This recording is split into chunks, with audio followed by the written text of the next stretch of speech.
Hello, hello, welcome everyone. Hi, Kyogen Mawashi. How are you? How are you guys doing today, Saturday? The last weekend of January. Ooh, Tokyo Peach is playing Escape Artist. Handicap game in secret. Private room. Oh well. We're never gonna know how this is going there. Hi guys. Hi Sleeping Bird. Yeah. We're gonna, as usual, check the pro games. Actually didn't check what happened in the last week, nor where is the next Habu Fuji game. No knowledge of that at all. I'm busy setting up TT series registration. If you guys didn't register yet, you should, because the registration period is short until February 4th. So march into Discord and registered. I agree. Tokyo Peach, I mean, she got the Queen title after all. Definitely getting stronger. I can feel a lot of passion emanating there for Shogi. You registered. Good, Sleeping Bird, good. Luckily, the key for public. I never thought about this, Ghoston. That's interesting indeed.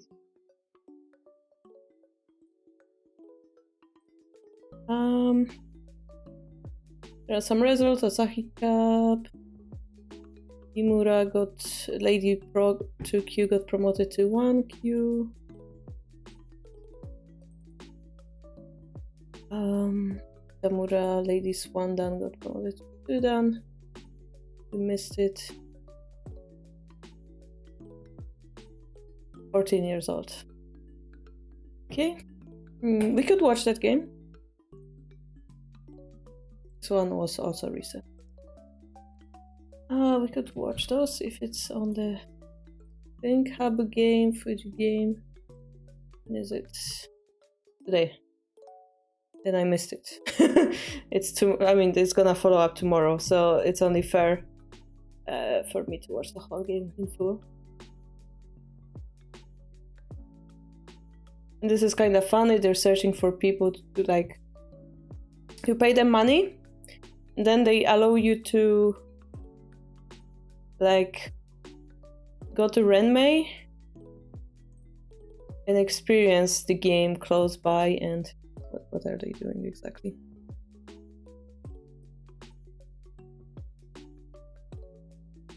Like more privately join those different events, yeah.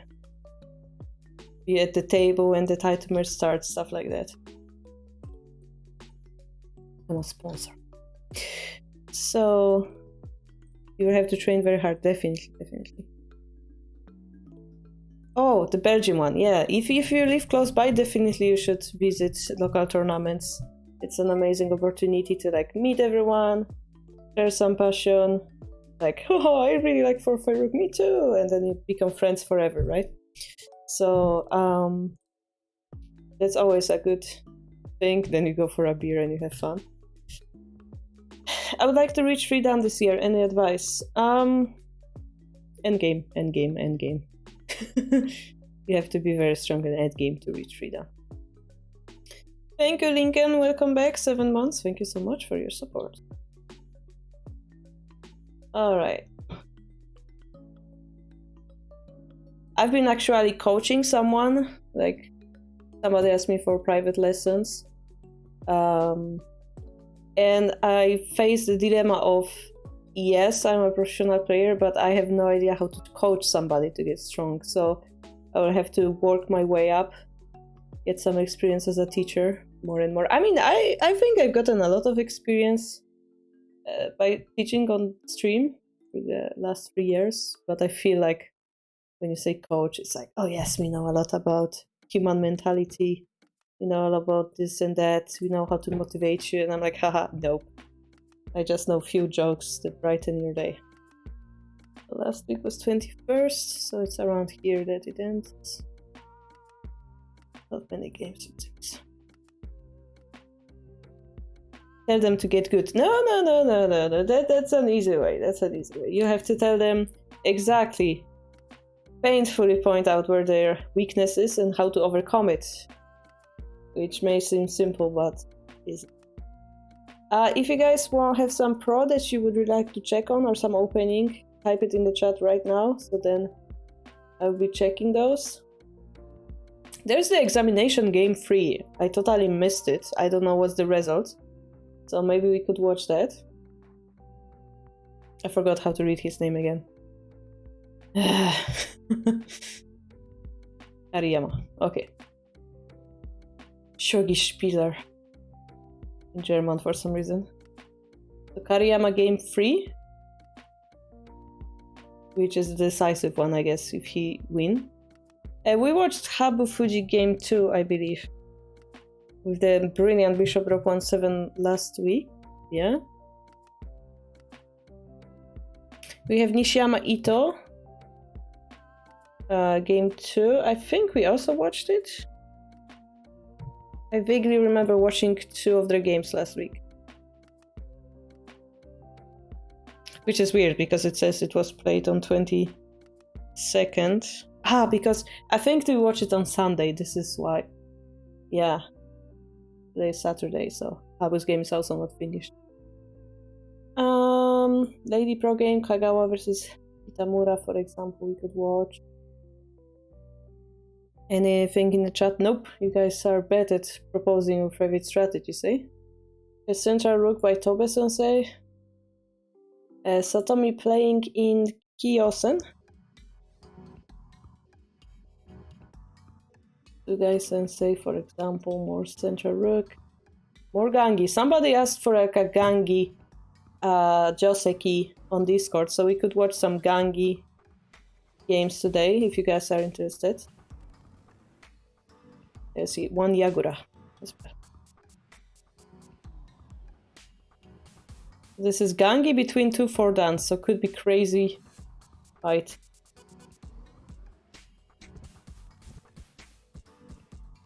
This game was also Gangi. Okay, we have 2 Gangi games right now. Where's Satomi's game? We should take some. Satomi's game.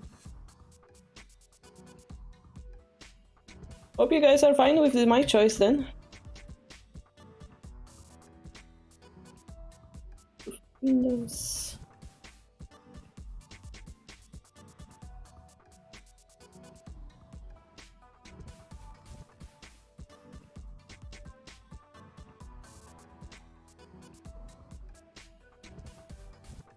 But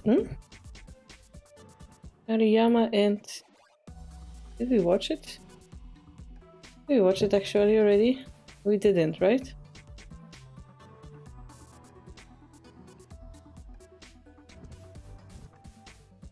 No, we didn't.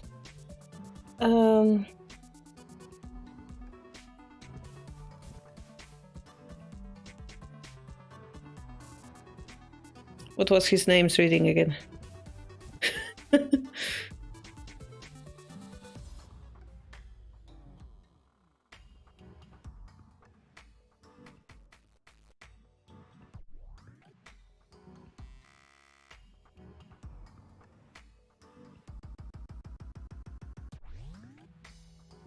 My brain is also very slow today, guys, so sorry for that.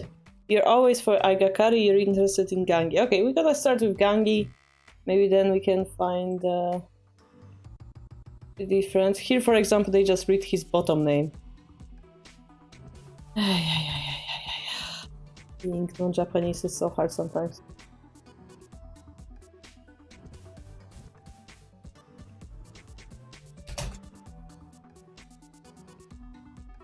Was it Koyama? I think it was Koyama, right?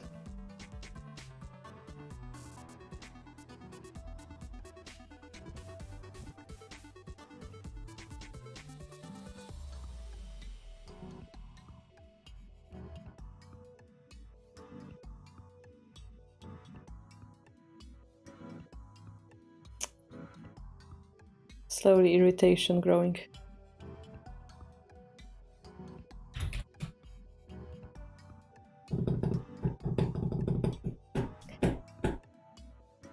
Koyama. Okay, found it. Koyama Reo. Thank you, Kyogen. Thank you so much. I'm so bad at names.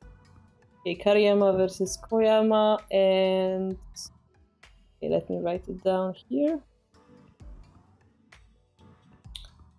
So, center is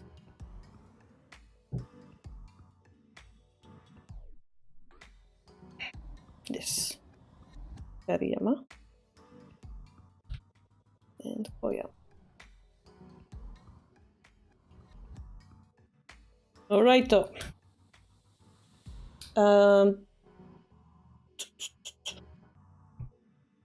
gonna save.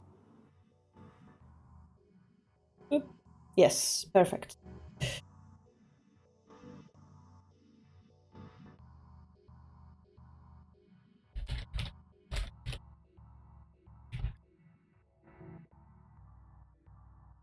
Is it Koyama or Koyama? It's the short one.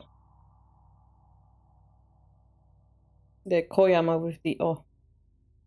Okay, let me not spoil you the results. Let's load it up. Let's load it up.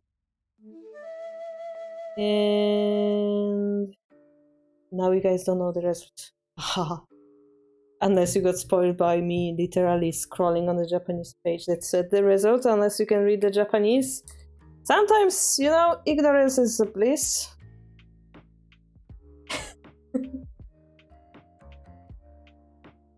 You did not get spoiled. You could have spoiled because I said something. And I will tell you later what I said in English that made sense. Technology! There was this song like technology. Technology.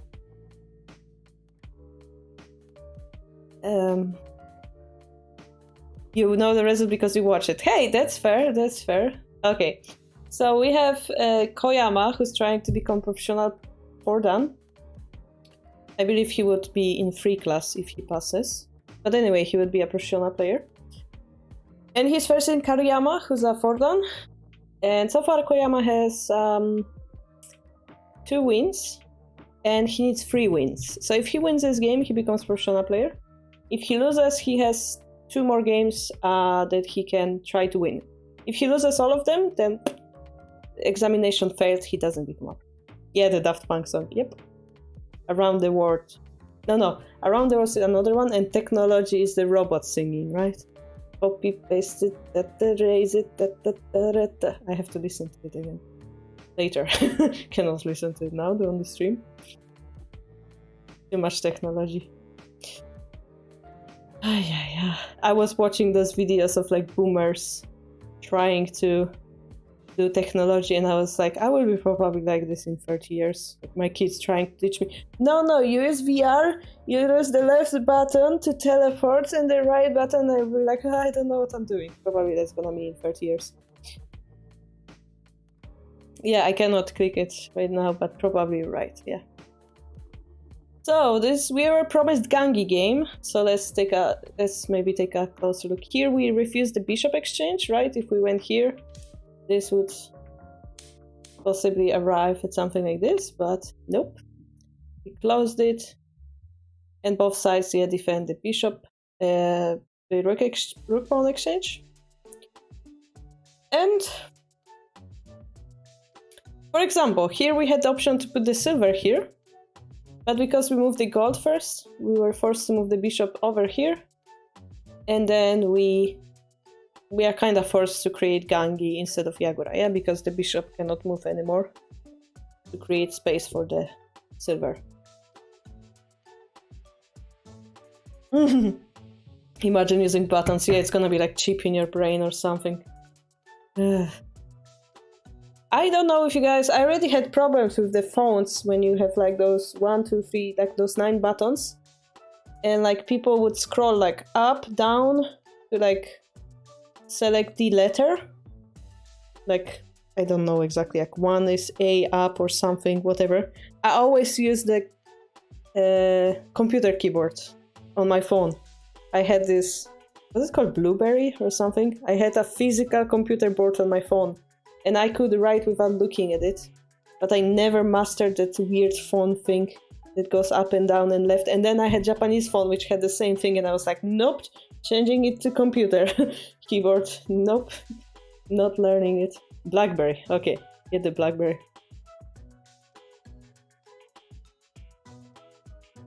There are many nightmare inducing videos, but I don't think that one in particular was that bad. Okay, so we have this aggressive pawn push versus this reclining silver pawn push. This could indicate a quick attack over here. This could indicate, for example, right side king, yeah? So we have the pawn edge push. Both sides gonna answer to not give enemy space on the edge. And we have this pawn push, which, you know, possible bishop activation. Here we're not able to activate the bishop anymore. Maybe we're looking forward to this one. Silver can come here or come here. Very flexible way of playing. And we have the knight, which is a decision that we're not gonna put the silver through here. We're gonna use the knight, and that indicates that we're probably gonna engage something like this instead. Okay, bishop goes back. We have the option of bishop exchange. We have the option of exchange here, but our knight head will be weak. This doesn't have a target, right? This is thinkable, but doesn't have a target yet. We have the option of attacking with the silver seal, but again, knight's head is something we'll be concerned about. So enemy is playing very flexible. We still don't know which direction the king will go. This king also didn't move. Okay, that's out of my knowledge.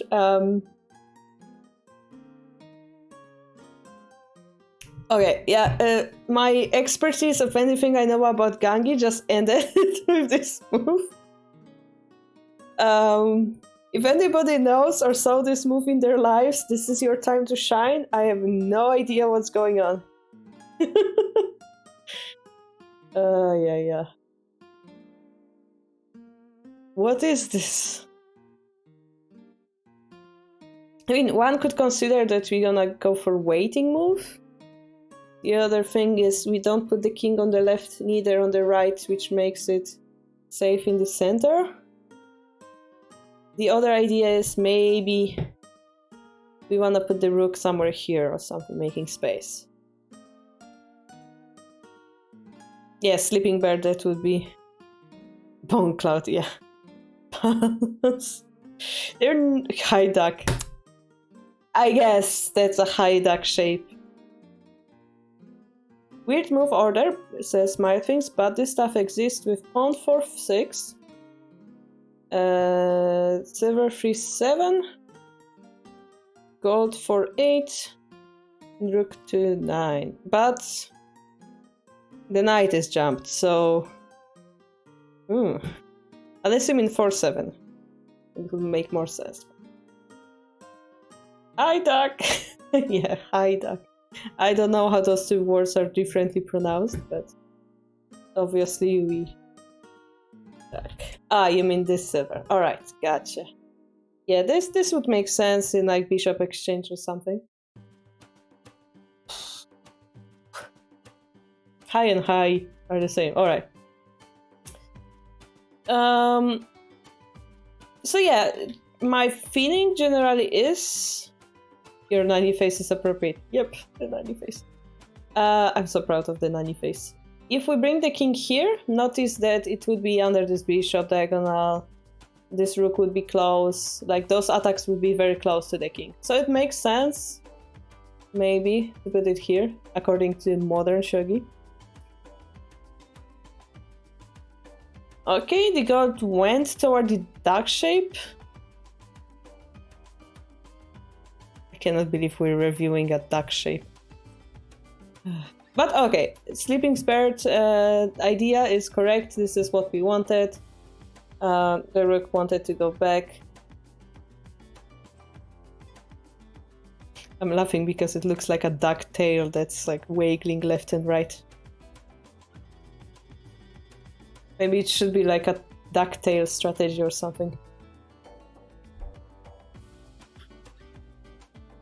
Like, you know, there's this dancing duck thing on the Discord. Anyway, I'm totally... My brain isn't working today, guys, as I said. Oh, yeah. Bishop going back.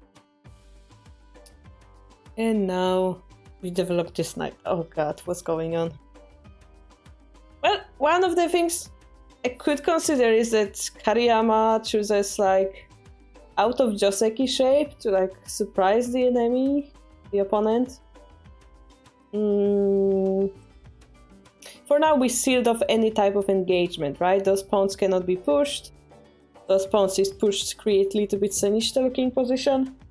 For now, the rook pawn exchange could be possible, but this introduces some problems. For example, this, yeah? I mean, actually the bishop would be covering it, but then there's a check. It would provide some complications for Gote, basically. So maybe they're also not able to exchange this pawn. Sente doesn't exchange this pawn, which is also interesting. So they're all kind of like dancing ducks right now. It's basically Todani with few tweaks. Alright. Koyama is going to become a pro, yeah. Kariyama is for done. Gote playing the more usual shape. Still possible for king to go silver once. Oh, so this is the shape that Mild Things mentioned. Like, something like this he mentioned previously would be more natural. But, yeah, having this gold over here instead of over here doesn't look too weird. By modern standards, yeah. King 5-2, and now we go for the exchange because Sente prepared all the pieces. Now, if they go passive, they would have to block and put the silver here. They don't want to go passive because they're Sente. They're attacking. Exchange happens, and technically we have a little bit of advantage because we exchange our rook pawn. Also, they would be able to exchange the rook pawn. Instead, we put the rook back. I don't know exactly why. Maybe we're afraid of some counter-attacks? I don't know. Or like the rook could be captured as previously shown, I'm not sure. Anyway, he chooses to go slowly. You're going to steal the central king idea? Please, please. Yeah, how is it Gangi? There is no Gangi in here. The game is like, I don't know what is this strategy, I'm gonna call it Gangi. Totally not Gangi game. Alright, so the king... it's a hideout. I will have to do a research about this. How is it called exactly in Japanese? But if it's really called a duck castle, I'm done. I'm done with shogi forever.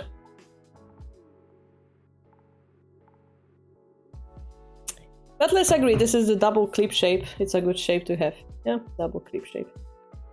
Highly valued by computers, highly valued by professionals. So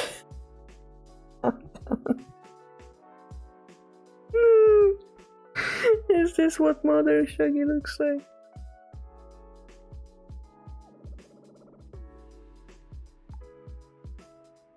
So we arrive at symmetrical position. The future is duck.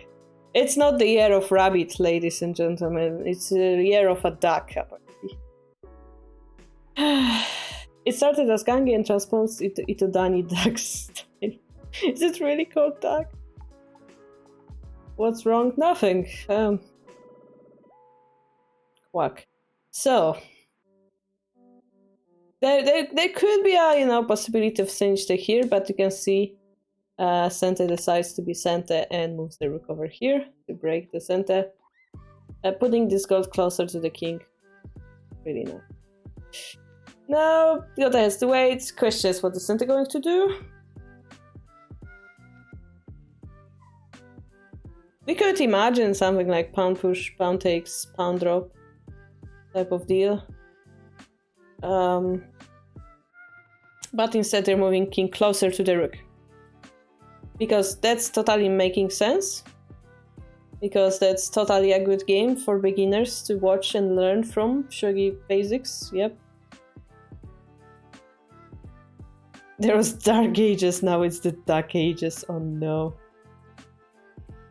Yeah, this is definitely that balance stuff, yeah. You're gonna use it against Explosion, TTK and win? Please, I would like to see it. There is no logic to check. There is logic, it's just eluding us. Okay, so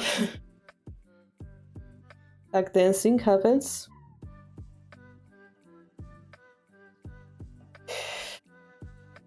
And finally the deck decides I want silver feathers, and the silver comes back instead, making it a bit weakness here, but because Gote doesn't have a pawn in hand, it's temporarily fine.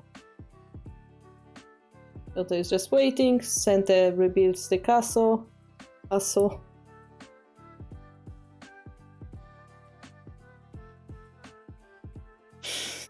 don't know how to explain this game to you guys. Hi, Alexander.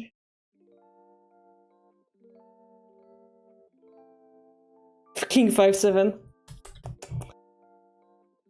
It's fine, it's fine. Don't worry, we are just depressing over the dark castle.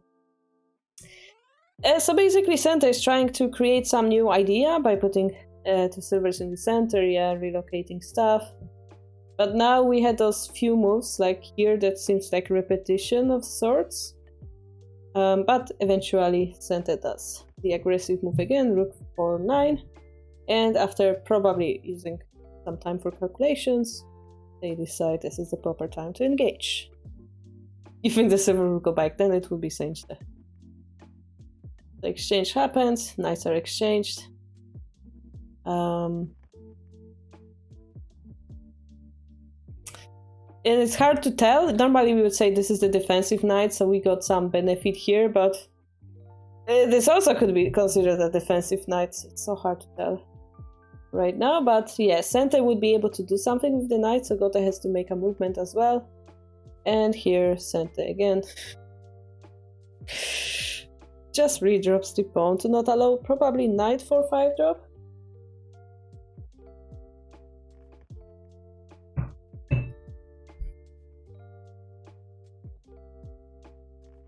Let's now revise 3 benefits of trading a pawn.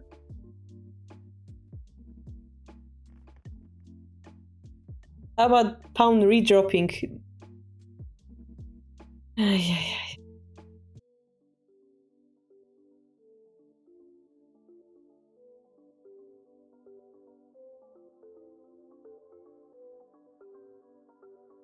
I think I need to study Shogi for 10 more years to understand those double static group positions.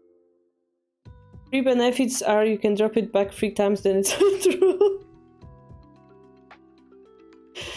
Yeah, but then you would have to drop the knight as well, so it doesn't.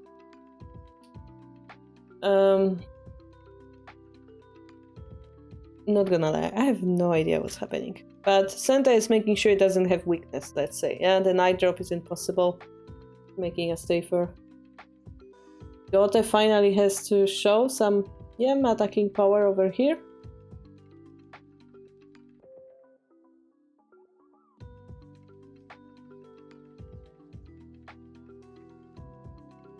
And if the rook goes here, we would be able to put the pressure here. I assume that's what's happening.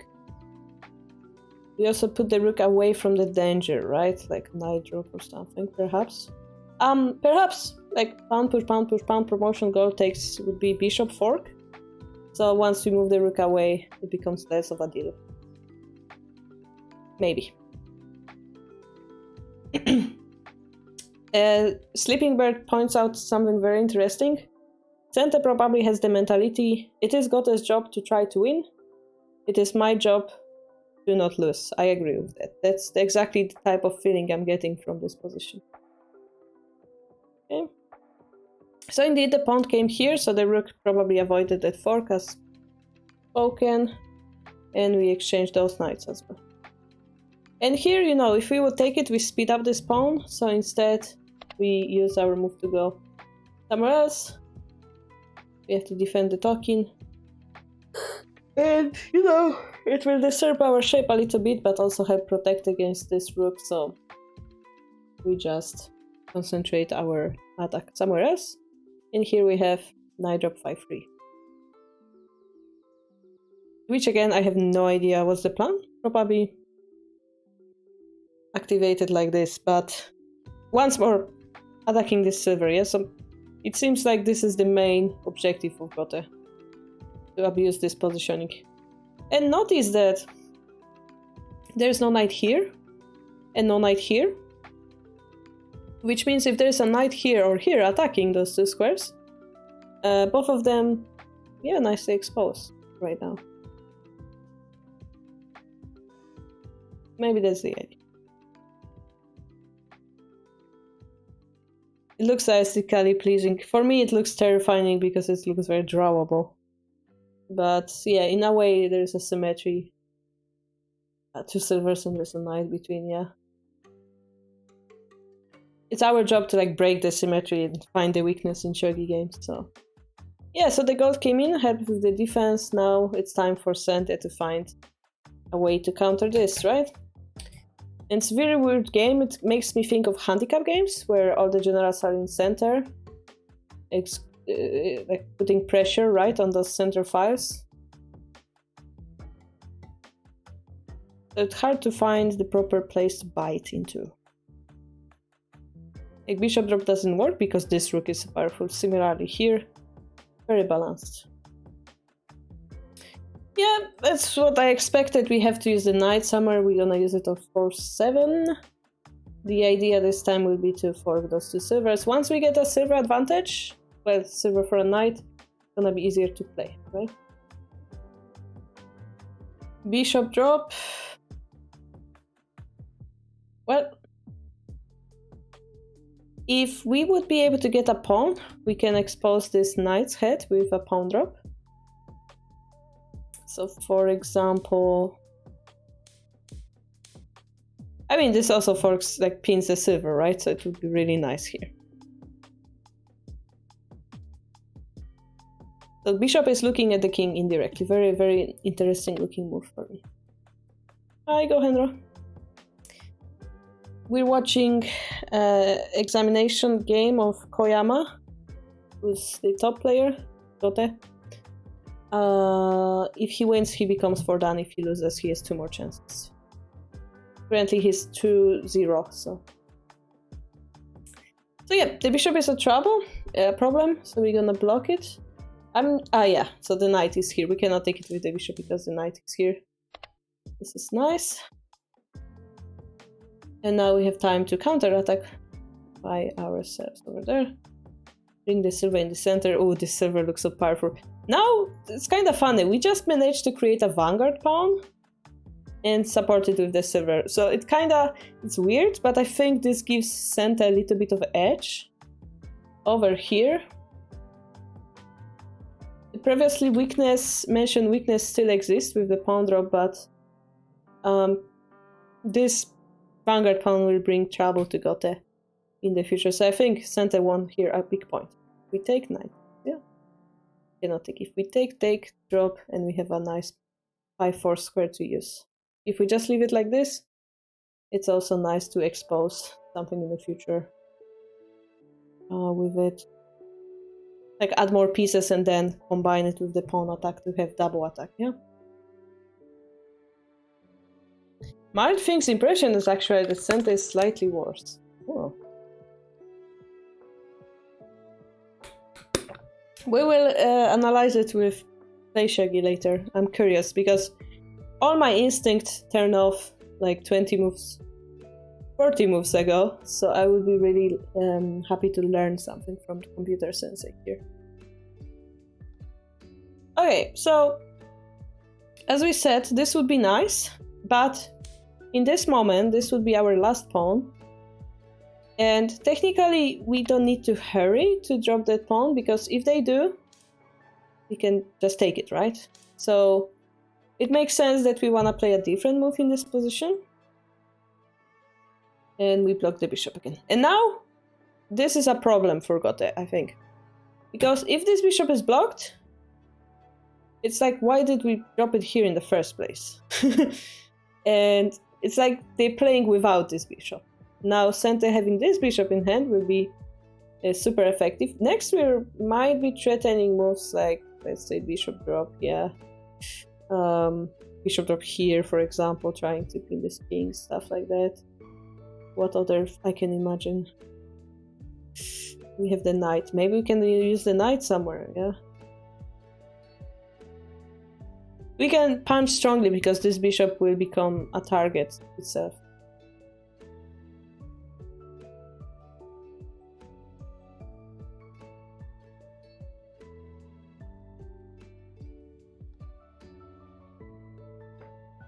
Yeah, it's very similar to chess, I agree. In the past, when Shogi didn't have bishop and rook, center and like those vanguard pawns were everything. Once they were added, it brought more variety to Shogi, but as you can see, history makes a circle. Once more, we arrive at those weird balanced positions, yeah. Pawn drop 5-5 was possible. I think the silver ends trapped after everything trades. I see. How about we take it with the silver first and then come with the knight. This will be more problematic, right? You're talking about the fact that if we trade, they can drop the pawn. That's true. Our silver would die here. But I mean, we could sacrifice it and continue punching, right? I mean, it's not unimaginable. But probably taking with silver is better.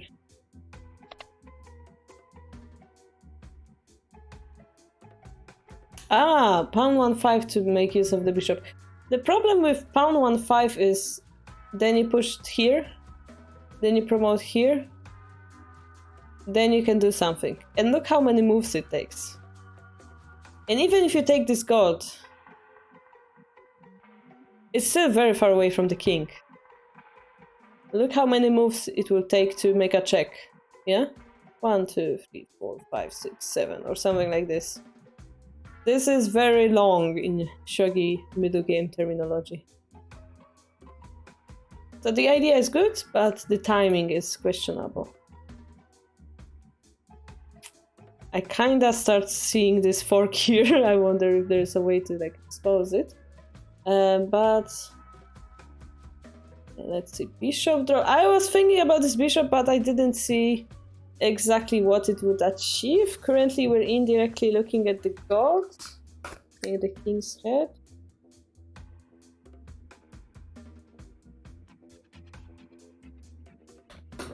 I have no idea. Maybe going for the edge as well. I don't know. But seems like both of players really like this bishop positioning. And seems like this knight was very important in order to block this bishop. So those are some strategical hints I'm getting from this game. Yeah, the goddess king just came a little bit closer to this side, so it makes sense. Gold comes in, and we go for the edge. Hey, sleeping bird, you got it. Okay, if we drop the pawn, we're gonna eat it. If the lance ate it, we just retake the lance and we exchange on this side. In the future, maybe, you know, trying to activate the rook or make a token. If the bishop takes, we might be curious to exchange it for the gold. But here, Gote changes the plan and says, well, my lance is protected by the rook, so I will try to make a token. If your bishop takes, then you don't have the pawn drop. And my lance is very scary. That's the target. Fianchetto, yeah. So we cannot take it. We could go for like pawn drop and exchange the tokens. This is actually what happens. The king distance from this edge is currently the same. The problem is this pawn promotion has more power than this pawn promotion. Although we cannot argue the fact that this bishop will become more active and this lance can join the attack, unlike this token being alone, yeah? So let's see what happens. So here, yeah, this doesn't have a follow-up. I mean, technically, we could make second token and like slowly push the king away, but he's just going to run toward the right side. So we have to surround it, and we go for knight for 5. Very aggressive way of activating this knight, yeah?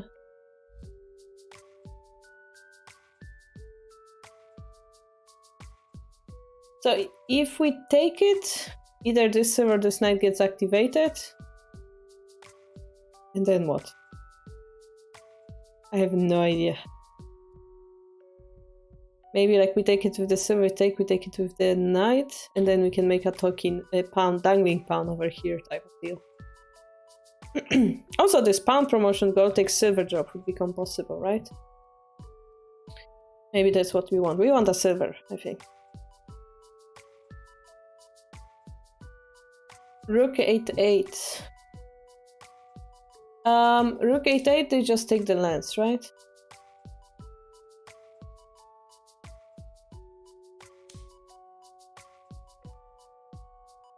And technically speaking, they can chase you away and make a token with tempo again, and have 2 attacking pieces, which is the knight and the token.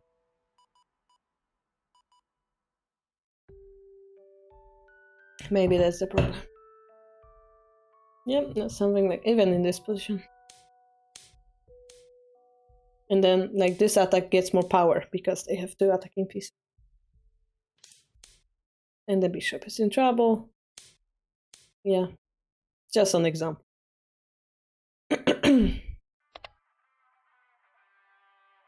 Yeah, and it also feels bad, as Sleeping Bird says, to have Rook tied up to the protection. I agree. So here we don't take the knight, and we drop the knight here. Which, you know, this feels strong because it's supported by the knight over here. So we have this interesting joining knights. I think it was called joining knights. Shapes on both sides. It's very mind-boggling. But that's what happens. What is going on? I don't know if you guys know, the silver is about to be taken by a pawn. This game is crazy. I agree, Gohendra. I agree. This looks like a free silver, right? But if we were to take the silver, this bishop line becomes open. And what are we targeting? Are we targeting something like this? Let's say something like this. Or are we targeting... I mean, definitely the king would get closer to the bishop line, right? At the price of in this case, of a price of a knight, because we exchange knight for a silver. So if it's for a knight, I guess that's worth it. Actually, maybe like a pawn push is strong enough. Yeah, the bishop becomes active. We are faster. If we're able to take this knight, this attack becomes weaker, right? This is why we didn't take it. We took the knight. We keep this bishop locked as long as possible. Ooh, pawn drop. Ooh, very solid way of defending this line, yeah. Okay, but they're gonna attack there, we take.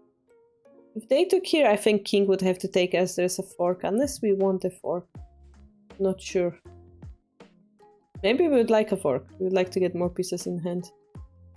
But they took the gold, and they attacked the bishop. The bishop can run, but we didn't. Oh my, what's going on? Okay, so what happened is Gote took this piece, which is more valuable than this, technically. Well, you could argue this piece is more valuable because it's closer to the king. But, I mean, the result is we activated this rook, and therefore this move has a lot of power. Yeah, next here or here, this token would activate the rook powerfully. So we decide this is more important than this. Our king is now super protected. So we do this Tesuji to activate this rook, perhaps trying to sacrifice the bishop. This is very intense, so then we take it by the rook. Pretending to promote if bishop takes, we take the rook. So again, if we take it with the pawn, I think pawn drop sacrifice, this would give Gote the edge here. So we cannot take it with the pawn, we take it with the rook. The bishop dies. And this is very critical for center. Oh, do we have enough of a strong attack for center or not? We have to block the bishop, we have to, yeah. If we don't, like those sacrifices, they just feel too strong, especially they have a bishop in hand. Yeah, everything is on fire, agree. Goro Castle do a PTSD, definitely. More like a volcano, yep. we use the knight because the silver, cool. Now this side drops the pawn onto 5-3. This seems like a tactic again. Yeah, bishop 2-4 or bishop 8-6 seems like a tactic. Defending the king in the center using pawns seems very important as well. But it's ended to move. So this pawn like slowed down the game, and now we're able to create that. Beautiful. Center has all the knights. Yeah, they do. That's true. Wait, how did we get... Oh, because we exchanged it for the bishops. So technically we're saying 2 knights are better than the bishop in this position. Is it true though? Let's see. Bishop drop. Ooh. Trying to attack the king. We're gonna take the silver and completely ignore the attack because, hey, you have only gold and knight. What you gonna do? This is a check. We have to block it with the knight, of course, because knight is such a beautiful piece to use to block the bishops, right? By the way, this reopens the bishop line, so it's like super crazy, yeah? But also, this creates almost checkmate threat with this lance over here.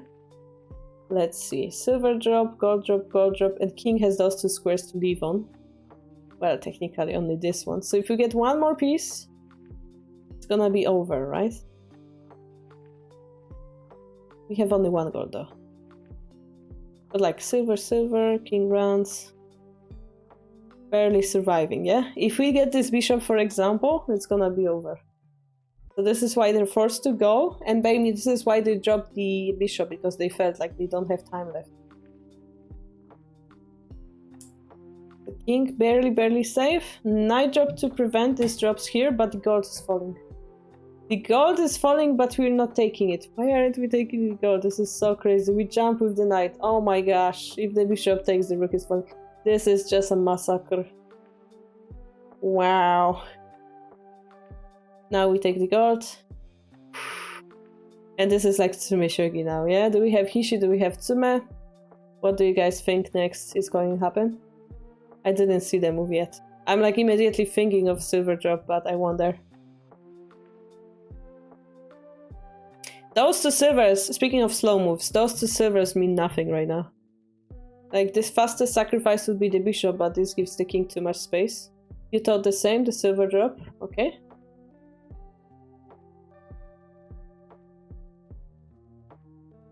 Silver drop is an easy checkmate threat with silver gold or gold, right? Sume. It was a silver drop.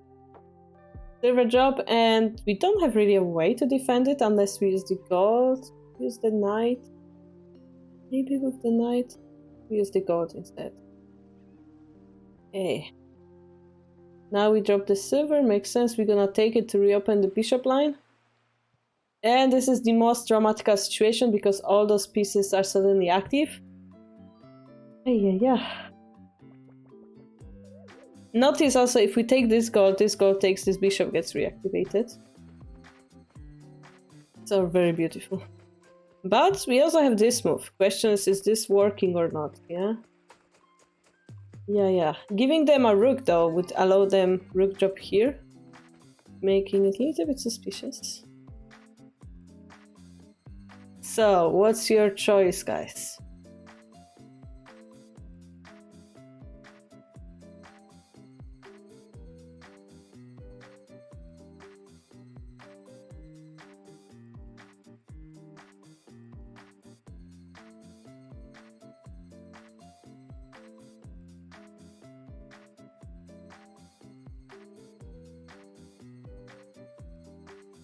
Abu style? I think it could have worked as well, but Kariyama went stronger.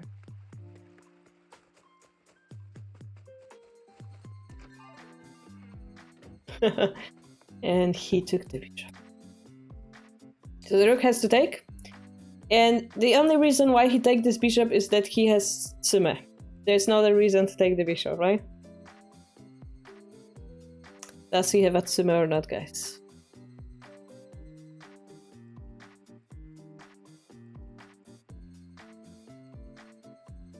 The defense is gone as well, yes, the rook defense is gone. Well, it was simple. Gold 6-1. And now, well, this all will lead to a very complex but made Goro Goro style. Just to break it to parts. So anytime the king goes to this square, we can promote and create a token and checkmate him. So he will have to go to here. We go here because the king wanna run away from this square. Then we force him onto this square. Notice that if he goes here, once more this becomes a check. He goes here and then we sacrifice it, which is temporarily opening this bishop line. So we have to be very careful to like walk into the defense here. For example, we could try to sacrifice the bishop, drop the gold. But I mean, it's also would lead to a mate actually. Anything leads to a mate, but the choice they made was that mate in 3. If the king will return here, this is a check. Beautiful. What did we learn? What did I learn? Well, definitely I learned about new shape in Shogi World, which the name I don't know yet, and we're gonna call it a high duck, silver duck for now. We learned about the importance of like keeping the king safe. So what did Center do to keep the king safe? Well, they dropped this pawn here. They kept 1 gold away. This side also kept 1 gold away. And then we had all those knights drops that blocked those other pieces, which were very crucial. For example, we had this pawn sacrifice, yeah, blocking the bishop. And the knight dropped, yeah, pawn drop happened. Yeah, we were disabling enemy pieces. It's like the most important point. Knight drop. This knight drop, yeah, followed by this knight drop. Those pieces were the perfect defenders this game. Somebody says gold is the best defender. No. This knight did so much work this game. Beautiful. And this one blocking again. Oh, the knights were definitely the hero here for Center.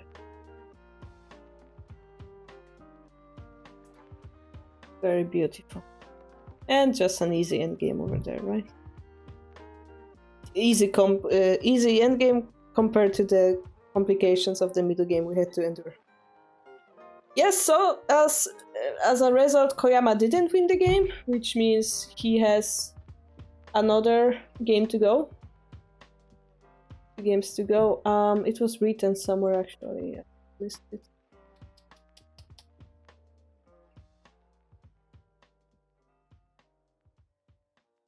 So the next game will be on February 13th against this professional player, Yokoyama Tomoki Fortin. It's in C2 class. He has the win rate of 40%, so it's a chance. And if not, the last person to be challenged would be Takada Akihiro Fortin as well, with 50%. Win rate. So I would say the next opponent would be, just by looking at the win rate, would be a chance for Koyama to be professional. So yeah, hopefully he's not gonna lose mentally. And just try to win it. Yeah.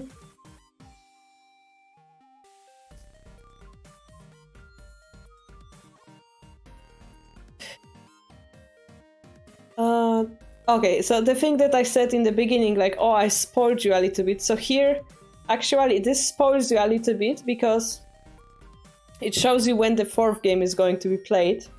And if you won this game, this wouldn't be here. So it kind of spoiled you if you're Japanese. But I also said, oh, I didn't know he played last week.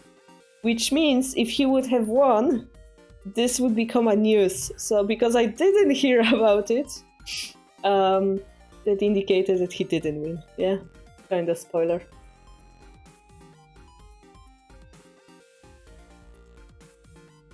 Do you guys wanna watch maybe Kimura's game? But I'm not sure if it's on the list of the games.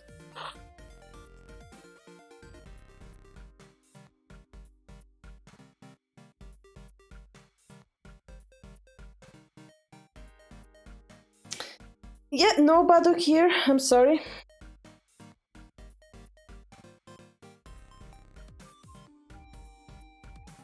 Who is Sente? I think it's gonna be opposite.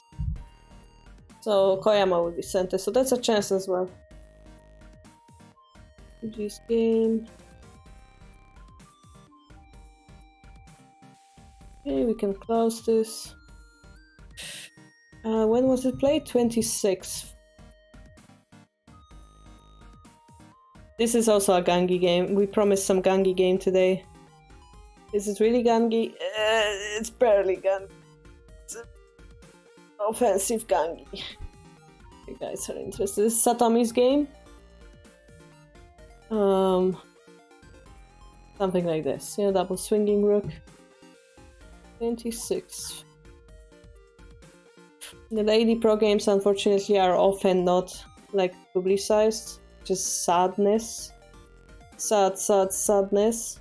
I would really like to see that game. Technically, I could grab it from the database, but it takes too much work.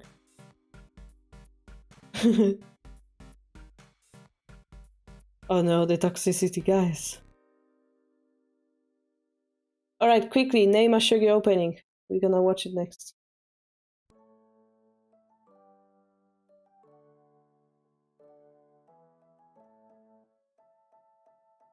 Also, I'm drinking green tea today. This is why my brain is maybe slower, because it's less effective.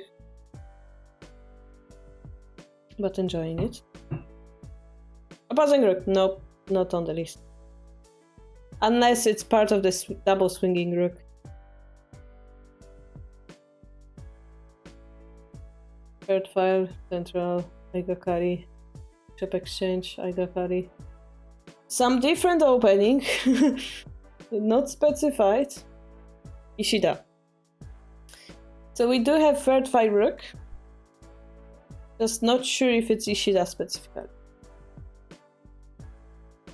Ishida is rare because you can block Ishida actually. So here you have Kagawa versus Kitamura. It's normal third file rook, for example. This kinda looks like Ishida, if you would like to watch this one.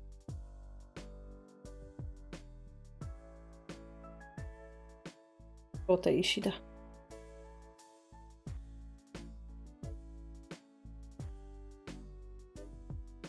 Sounds good. Alright. Nagase and Sasaki. So this is Nagase, Namekata. And Sasaki Makoto. There are many different Sasaki, but this is so Sente is Namekata.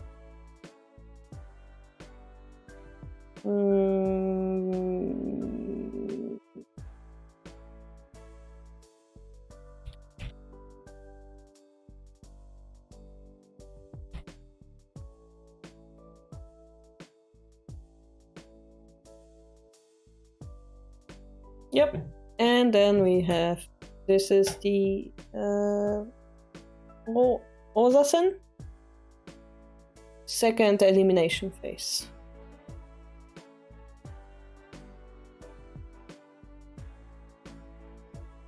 To explain, there are like different phases of elimination, and this is like two players who broke through the first elimination phase, and then this is second, and I think then there's the main tournament. Something like that. Alright, you guys chose, so now we shall watch it. Third file. Rook game. Boop. Yeah, okay. I clicked the correct button, didn't spoil it. Good, good. Just a daily reminder that you should register for TT Series Season 7. It's until February 4th. If you miss it, you miss it, and you're gonna have to wait for 4 months for the next season. So, if you wanna see your Shogi peers get stronger while you do nothing, be my guest, do nothing. But if you wanna get stronger along them, this is the perfect time to register.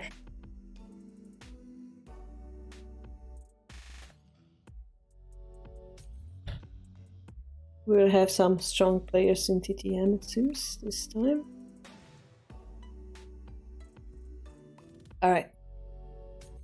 Oh, actually, the names are wrong on my screen. Give me a moment.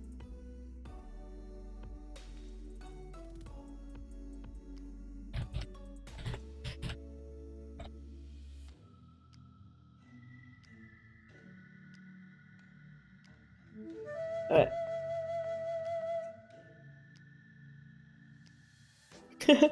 No, you register in order to train your Shogi. You have it opposite, Alexandra. Yeah, go for it, Lincoln. Go for it. We're gonna try to, yeah, we talked about it on Thursday, but some, like 3 people mentioned that we should do like weekly recap of the tournament. I wonder how to do it yet, but normally I would watch the Kifu and like input it in the program. So maybe I could do it live, like watch it a little bit live and see how you guys doing. Maybe we can choose one day. I wonder, because we also like usually do special streams just for TD series Kifu as well. Yeah, we will see. We'll see. Anyway, Namekata Sasaki. Let's go. There's a lot of Kifu. Yes. Last time we had like 80 players, so it's 40 games basically. So we have natural development, edge-bound pushed, and what I said about Ishida getting blocked, this is the exact reason. Like here we're forced to move our bishop in front of the rook, which makes the Ishida being a little bit blocked, yeah? Here we have natural development, we don't go for some weird 4-5 rooks, we go for normal. And indication of deep castle. Anaguma or Mino. In this case, we don't know yet. And in the meantime, this side takes the space on the attacking side. Yeah, if you take too much space here, it means the enemy will take space here. That's how Shogi balance works. And here we have Mino, high Mino. Yeah. So, it was kind of known because they pushed this pawn. I mean, they still could have went for Anaguma, but they went for Mino. And this is something we call slow shogi as opposed to rapid shogi. This bishop being here does a critical role of still protecting this pawn exchange. Eventually what I'm thinking is going to happen is, for example, this pawn push. Rook goes here to relieve the bishop from its duty and the bishop can come here. The problem with that is that we have this pawn push, and the problem with that is that we could pressure the rook front with the silver. That's not also sure. We can also exchange this pawn to make it a little bit easier. The other idea would be to like go for the high Mino ourselves, but then once more the bishop becomes a little bit of problem. So what I'm looking forward here as a swing group player is how exactly Gote is going to play out this situation. Yeah, Tower Mino takes too much time to prepare. Okay, so they do go for the slower play, not using the bishop immediately. Interesting. There is still an option when you make the high Mino to bring the bishop here in case they put the rook here to protect. This type of strategy also exists. And this side takes more space with silver crown, I assume.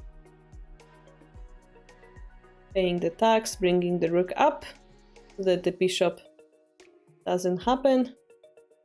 Lance up. This is very unusual, but basically it's to avoid this bishop line in the future. Having the lance protected temporarily as well. We go for silver crown. Okay. So, to explain it simply, if we were to do nothing as Gote here and go for that high Mino, this side is ready to fight. And we ended up in a situation of silver crown, actually 4-piece silver crown, versus high Mino. And this is the imbalance.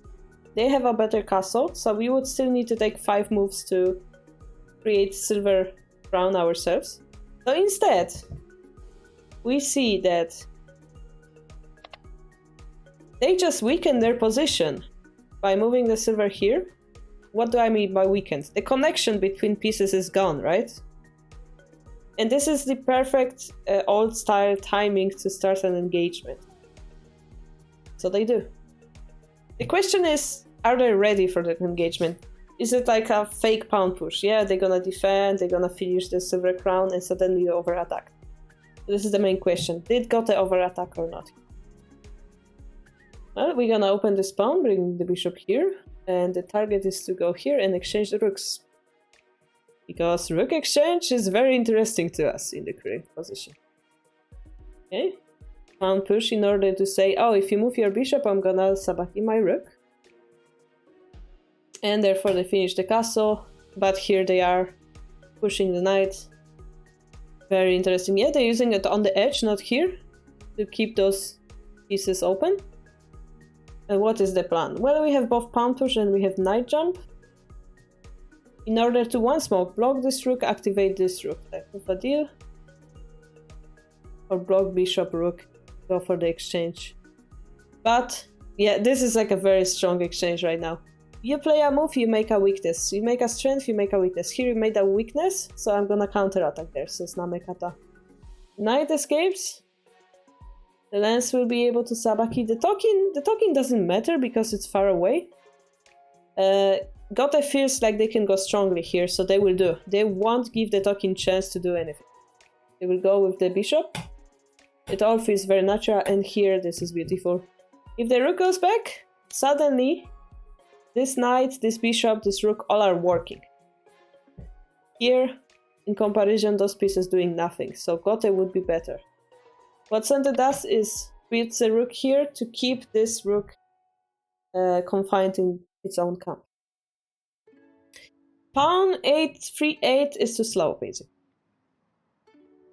Usually it's too slow.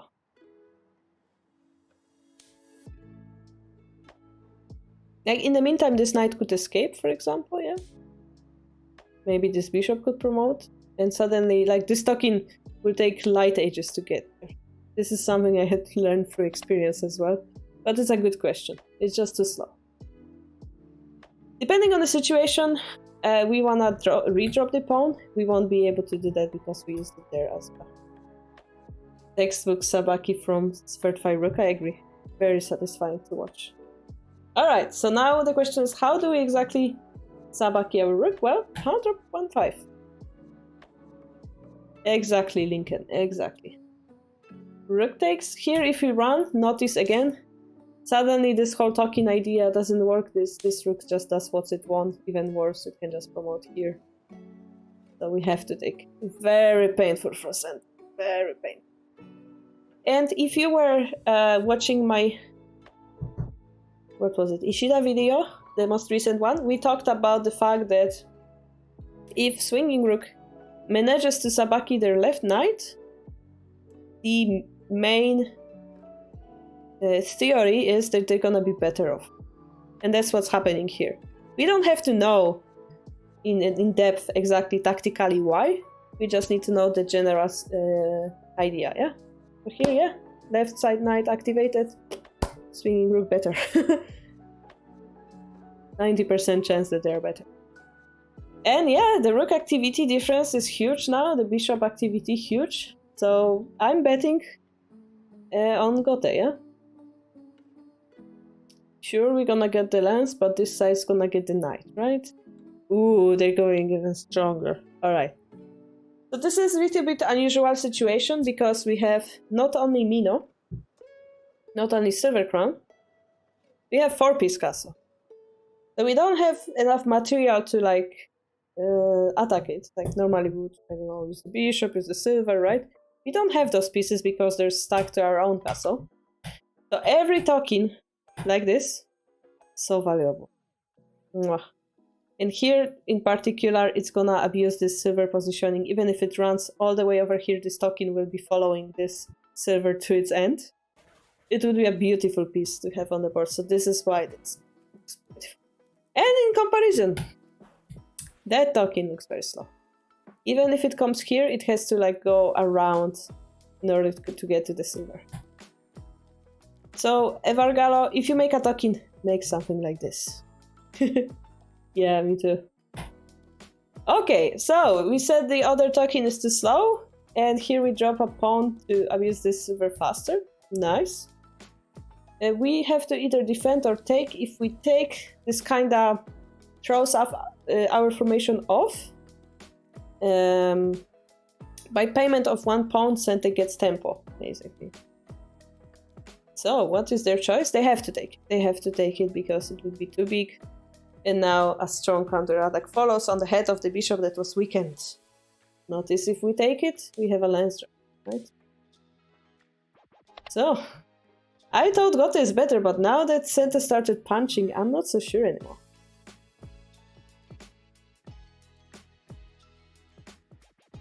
What are we going to do? Well, Gote says, I don't care about your pawn in the center. You're gonna activate the dragon. Once the bishop is attacked, we're gonna put it in a better square. Very, very beautiful here. The pawn itself is a very strong move, but notice it doesn't have any follow-up yet. Like the rook and those pieces do nothing to help this token shine, right? This bishop, it does literally nothing. Yeah, maybe just sits here, helps defending, but no attack. The only way to help this token to do something would be a lance drop, which happens. Pawn promotion will break the gold shape, so very strong attack as well. I would like to see rook promotion next, and this will be a 3-piece attack. This will be very unstoppable, which, as a result, makes this token feel very slow. Now, yeah, it's Gote, but I think Sente looks very fast as well. Oh, I have no idea anymore. So, we talked about Silver Crown versus Mino. Silver Crown is better. It slowly starts to feel like Sente has easier time to break through because of that. Alright, so what would I do? Actually, let me think about it. If I were the swinging rook side, what would I do?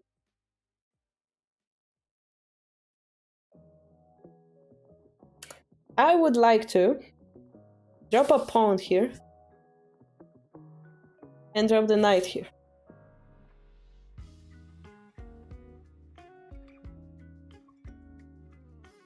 Because I recognize that their lance is very strong, and I recognize that I would like to take it off the board. And why do we do it this way, not a knight drop here simply? Is because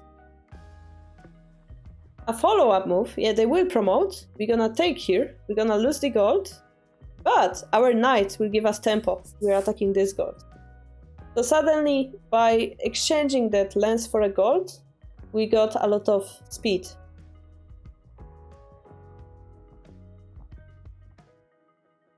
Silver has emotions, Silver cry, don't you know the famous book about crying silver?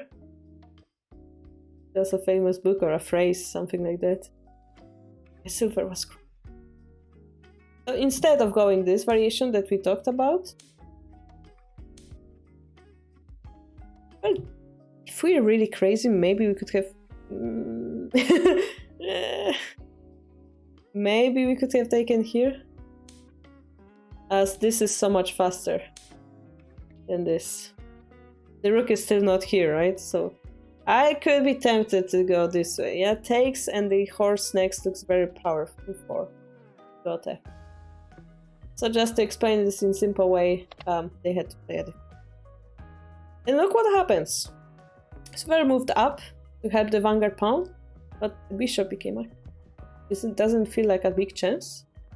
I believe we're not gonna take the lance, actually. I thought we're gonna take it and then do our own stuff, but actually what happened is we completely ignore it. The idea is the same. If they promote, we take. Interesting. We are not in a hurry to take the lance. I like it.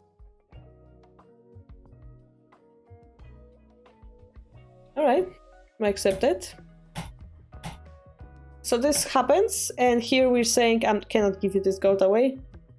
So I'm taking it and we rotate. Okay, this is even better than expected because they just wasted, yeah, a move on the pound. They just wasted this pound promotion, kinda. Okay, it's very difficult. The concern was the silver is going to come here and make a token again. But because we did that, the pawn is gone temporarily, and the gold is protecting now the head. The problem is we lost the turn, so it's not 100% good for God. It's now Sente's turn to move.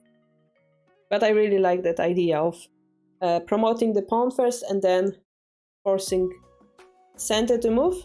Then we took the lance. I really like that flow of the game.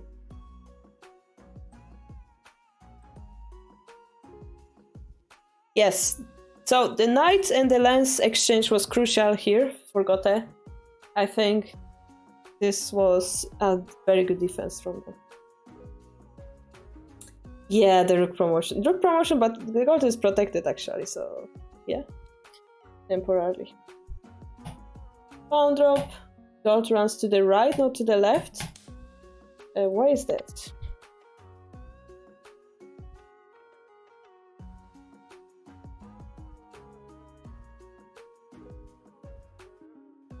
Why is that? If the gold is here, we'll be able to intercept rook with a pawn drop, I believe. If the gold goes here, a knight drop becomes a problem as well. So maybe this is why we decided to go here. Yeah, normally we would prefer to put the gold next to the king, but here it's less of a target. Yeah, as Lincoln said, it's probably better to defend against this rook and also not a target. So this is beautiful as well. So by the way, in the future, this token will have problem whenever to take this pawn or not, because there will be a pawn drop. It's gonna block our bishop. So this is something that Gote will have to wait, like make a decision about. Yeah, but this is left actually. Technically speaking, this is Gote's left side. Alright. Shogi board is weird. If we say left, it means the player who's playing. Yeah. The attack is happening on the left side of Gote or the right side of Sen. Go towards the danger. Yes, the gold has brave heart, definitely. Also, if rook comes to 3-3, it is attacking both silver and the bishop. Like this, right? Yeah, if the gold wasn't here, this could be a problem indeed. One could argue, like, should he drop the pawn or not here? A little bit as well. But I also want you to notice how much of a problem this token is to the rook. How much of an obstacle it is. We have to waste a move to like push it out of the way, and it's still like useless, kind of. So this is why I really like this position over here. Like all the pieces are stuck in the corner, and Gote is doing all they want. It was very beautiful. Okay. So, speaking of the bishop, we can activate it finally. It is gold's right side. Well, this gold's left side. If you look at it from this side, right? I wish there were more Shogi animes.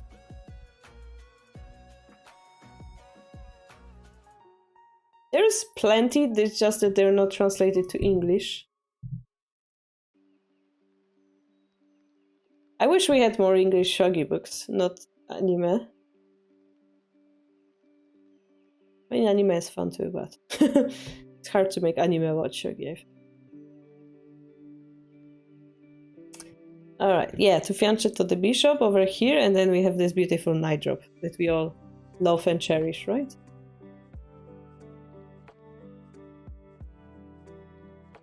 Her autobiography? I don't think my autobiography is worth writing.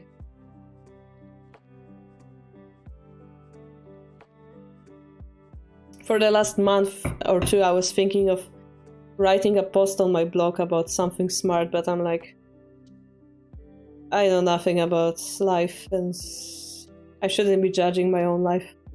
People should judge your life after you're dead. Only then you can truly judge it. Yeah, Karo is working on Kotlin app right now. I don't know if you guys saw. The Katsume app. It's actually, you can click stuff and move stuff right now. That's Karo's work. Karo's working on YouTube videos. Karo's trying to set up pro games for Lady Pro for TTQ, which takes a lot of effort because it's in Japanese. And yeah, Karo's pregnant, as you know, so that takes a lot of effort as well. Karo will have to take a break, actually, for that. Somewhere in May. I have to think about that. Maternity shogi leave. That's what we're gonna call it. But Karo needs to figure out the diagrams first, so I don't know how to do it. Oh, you didn't know, guys? Thank you. We did a big reveal like a month ago, but I guess not everybody knows.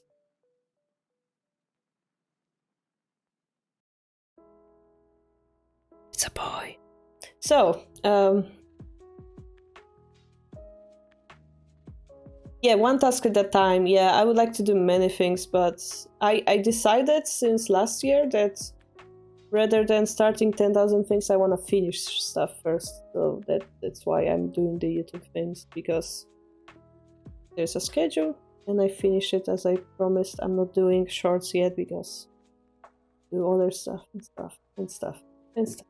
Replacement Karo streams. I don't know who's gonna replace. You guys would have to take it on your we call it on your shoulders. Yeah. Telmarch streams. Telmarch will be busy as well, I assure you.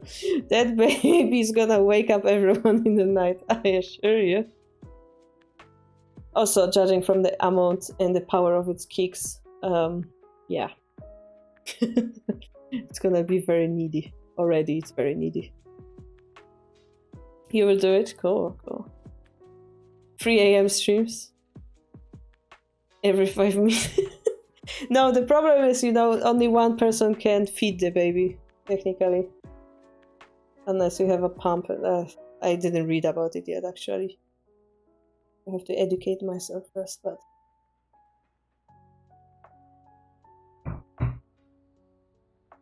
Someone is kicking a pregnant lady, yeah, the fetus.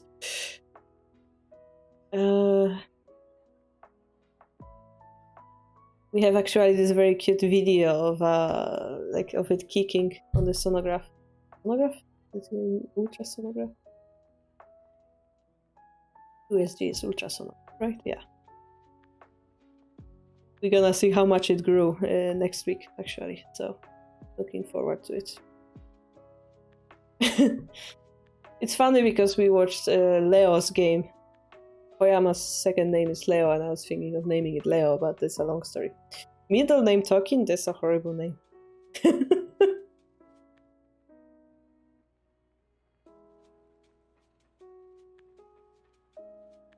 Yeah.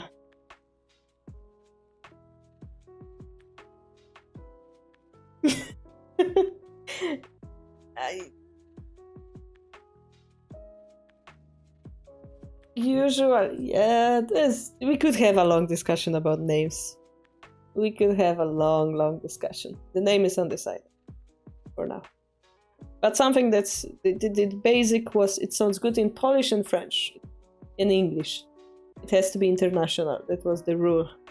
In Polish, the rule is, if it's a boy, it cannot end on A. It's a rule.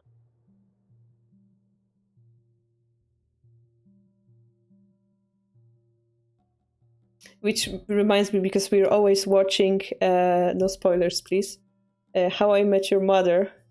We're almost at the end. And there is this guy whose name is Wait For It. Middle name is like Wait For It. Which is a spoiler, kind of sorry for that, but... It's like, nah, wait for it, nah. And as you know, wait for it, legend, wait for it, Dari was the phrase from the show. Nah, talking, nah. It's like calling somebody a pawn, That's too weird.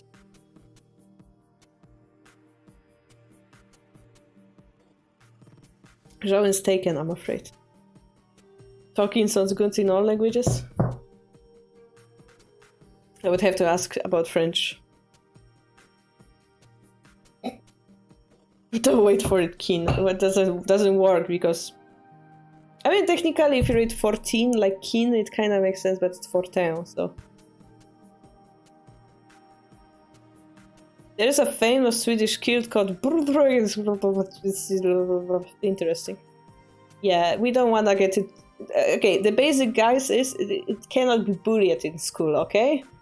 Because of its name, alright? Tolkien is promoted pawn.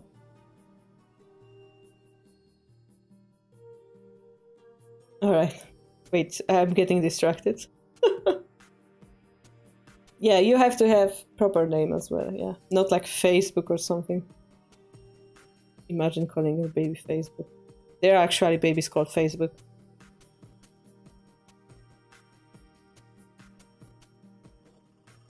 I mean, you could name it Shogi, though. Yeah, or R2D2. Yeah. I mean, it can have any nickname it wants. Or any name it wants when it gets old and wanna change it. Not before. Before we decide.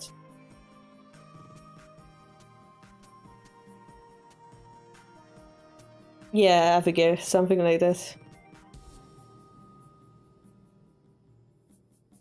Every name can be bullied if you're creative enough. That's so true, though.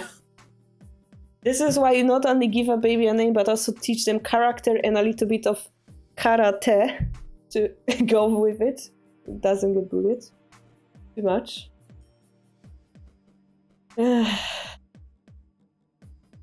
PTSD from my school years.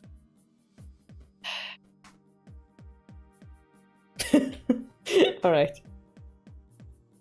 Alex, the problem with Alex, I'm sorry, Alexandre. The problem with Alex is I had a friend with that name and he was a horrible trickster. Call him Hurricane. I think that's the reference to the show as well. Hey guys, we have to finish the skifu, alright? Hurricane Fortin. Strong Hurricane, yep. Strong Hurricane Fortress though. No, not strong. It's a fortress, like little fortress against hurricanes. But we don't have hurricanes in Europe. Anyway, it's a horrible name as well. Yagura. How about Buttery Butter? Like, it makes sense, right? Yeah, Yagura would... I mean, it sounds non-Polish enough, probably. Abigail. That's literally my name, you know, legally. So I had to learn, yes.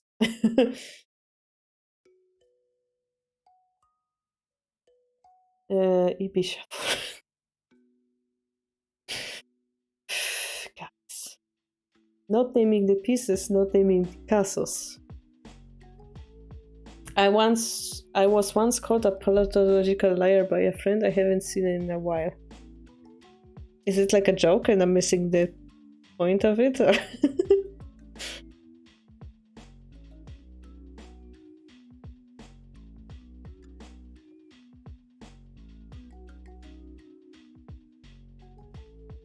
yeah, the joke, yeah.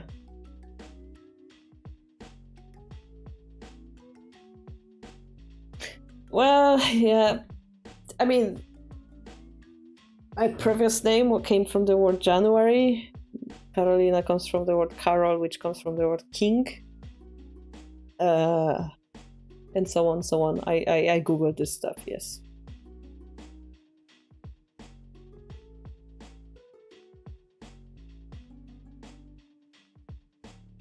Alright. Andro, concentrating on the game. Andro,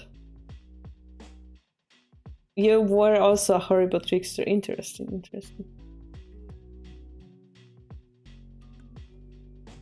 I think I googled his name and he was doing fine, so it's not like he's a horrible person or anything. It's just that I'm not fond of this name. So Pound drop would be devastating, which would be faster than this pound drop. But why aren't we taking this pound? Because as previously mentioned, if you guys remember before the revelation, pound drop will happen. So we keep it here. If the gold is distracted, we're actually very, very happy. The question is, how do we continue attack? We have a lance in hand.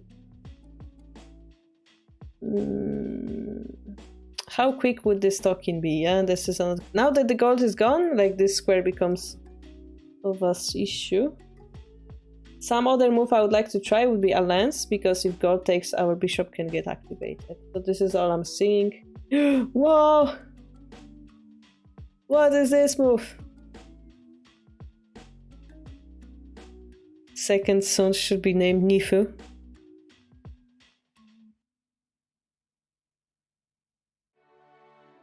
I'm glad you're not deciding those things, guys.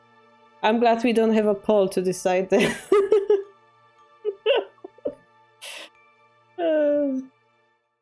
Anyway, joyful times, yeah?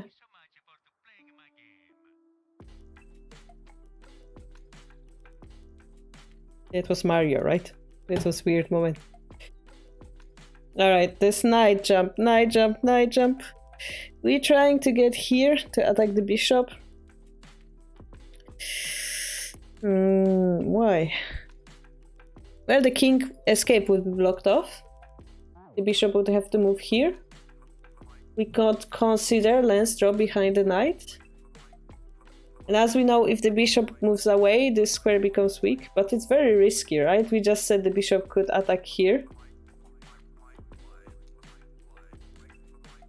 And now, yeah, we will be able to get a gold in hand on top of that. That's interesting. Knight comes in. And what's the decisive move here? If we drop the lance, that bishop will just run away, right?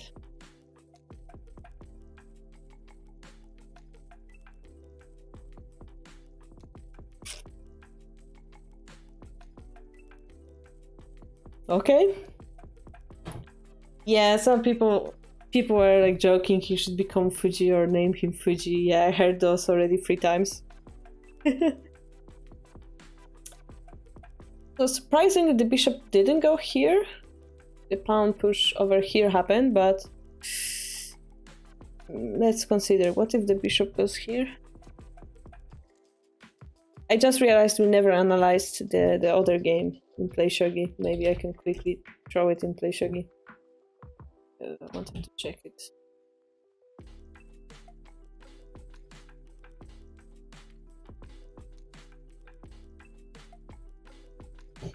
Okay. What would happen here? I mean, technically we could promote, take this off, and suddenly this king is super in danger. So maybe that's what we don't want to happen. If knight takes. For example, this, right? This would lead to a checkmate, right? Simply. King takes. No, we can chase the king off. But this is good enough? I don't know.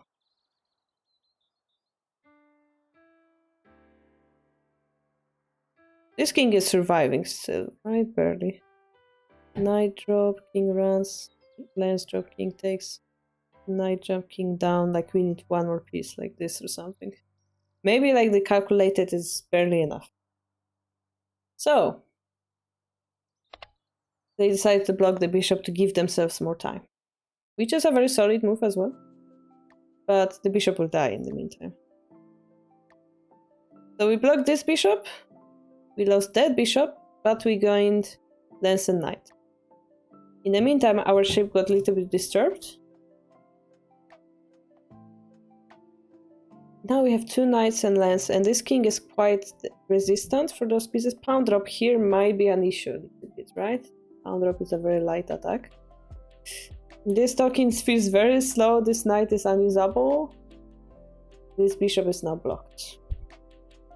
What are we going to do to attack Ascote? Well, they dropped the bishop over here. Gold has to run. We attack there. this seems a little bit better than simply dropping the bishop here, because we end up having a horse instead. But we don't have enough pieces to continue this attack, yeah? So they're gonna drop the pawn, as expected. And this is very tense right now. I have no idea who's better off. Suddenly center seems a little bit better, right?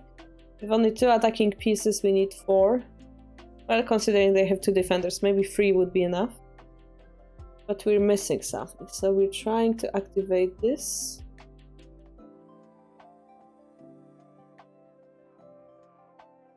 So the idea was, if they take, I think, a pawn push, like, gives us additional piece and maybe gives some trouble or something like that. No, sorry, there's just a horse. I don't bring it back. Yeah, maybe that's better.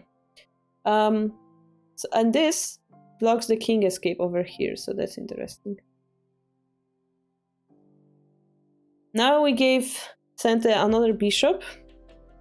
If this promotes, and let's say silver takes, either knight drop or pawn drop would be very deadly, I feel. Just at a glance. So we need to have a checkmate threat of some sorts here, slowly. And we're gonna take the lance, and this is indeed... Is it checkmate? Yeah, with this dragon move. Yeah, it is checkmate threat. The king is now alone. All the defenders, like, walked away from him. It's a very tense game. We have to defend. Here we're making an escape route. If we were to take this pawn, we're giving them ability to drop the pawn. This is why we're not doing it. Let's drop in order to punch our attack strongly. But probably we're gonna block it. Oh, and this is the last move. So the king could run. Let's see what would happen then.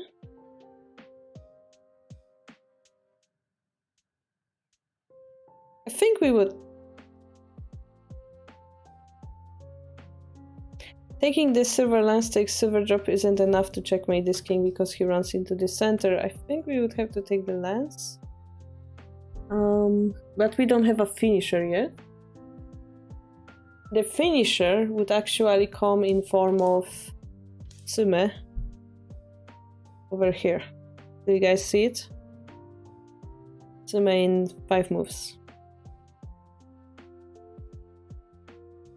And the most painful thing, as we said, is all those pieces being stuck. Yeah.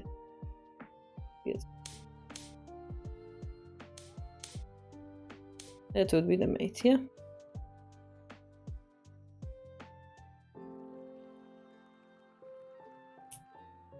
What did I learn from this game? Well, we learned this amazing sabaki. If you guys didn't like Third Fire Rook sabaki, this was just amazing. So this nice tactic of a knight drop. We saw this side attacking the critical points of the king, which was the head. And using the piece to activate it very quickly. The stocking would be too slow, apparently. Followed by the lance drop. Just broke all the defenses here. All the generals ended up moving. De facto making the stocking faster, yeah, pretty cool tactic there. And turns out, yeah, Santa didn't have the correct piece to finish this off. And so, game was over. I wonder if they had chance like around here. Around here, like the talking seems very slow. I wonder if they had something like with this sacrifice. But at the moment we give them the rook, it's bad, so maybe we can take a look at it. So yeah, Sasaki won this game.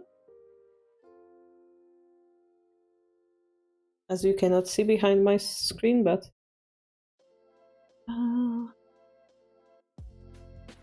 so yeah, I'm gonna quickly look at Play Shogi at both games, and we're gonna conclude the stream on that, I think.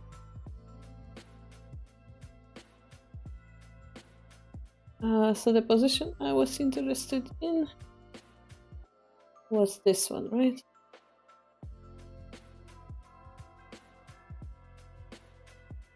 Hydrate, yes.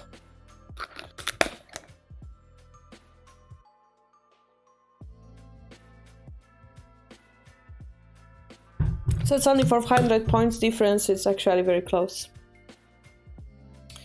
The duck castle strategy. This is our equal, apparently. Mild thinks dancing silver was preferred by the computer. And here, Santa started having a huge advantage after the bishop drop. Yeah, I didn't like the bishop drop either, because it can be blocked, which turned out to be a big point, but here, this was an overplay. Lance, it says Gote better, but Gote played the move and then computer changed its mind, so maybe it's still very, very close. Own promotion over here was preferred, so there was something Gote could have done. But generally speaking, humanly speaking, Sander played the best moves, it seems. Especially around here, once the token was made, it was over. The other game, equal until this point.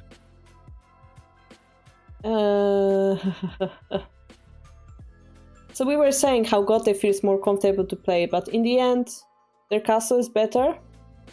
So as we said, this will take time to break through.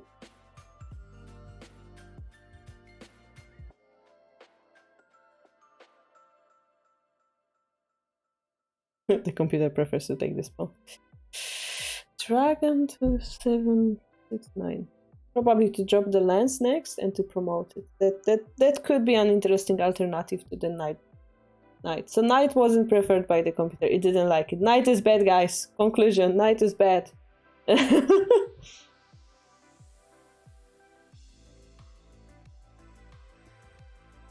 Knight 9-7. Which game was it, Lincoln? Okay, and this is where Gote got better. Once more, the rook is preferred the dragon.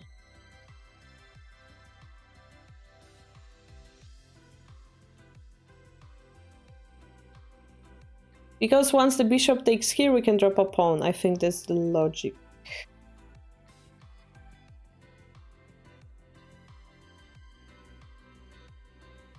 We protect by the silver once. Pawn drop. Yeah, I was...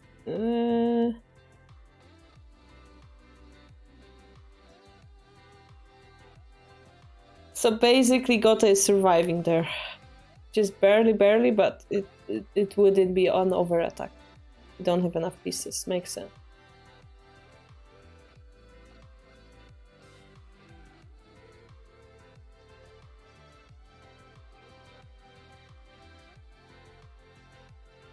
Yeah, so the gold was the biggest mistake. You can see the drop.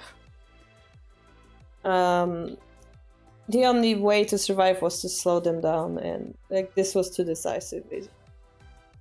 Interesting. Yeah, how many points did that move lose? This was 200. This is 2,300. If you guys ever feel bad about your blunder, think about this game. Even 9 Dan makes a blunder like this.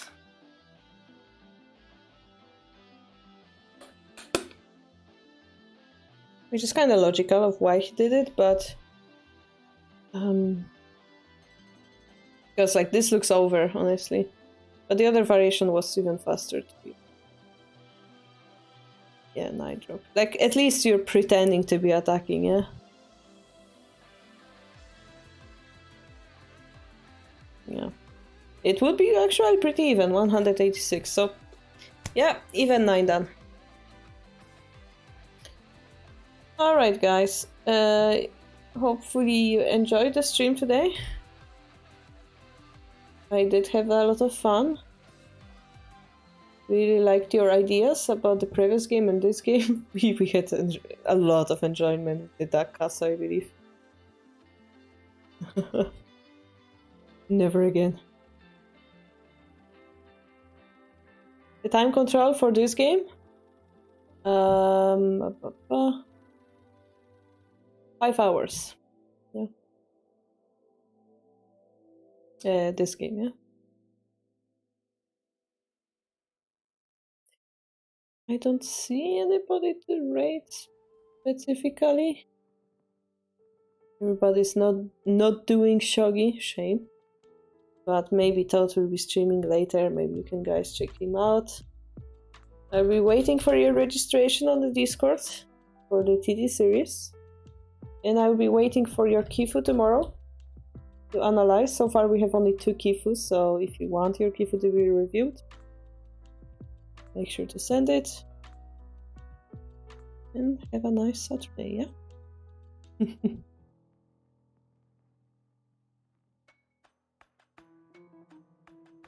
Register! Don't forget! See you guys tomorrow. Bye!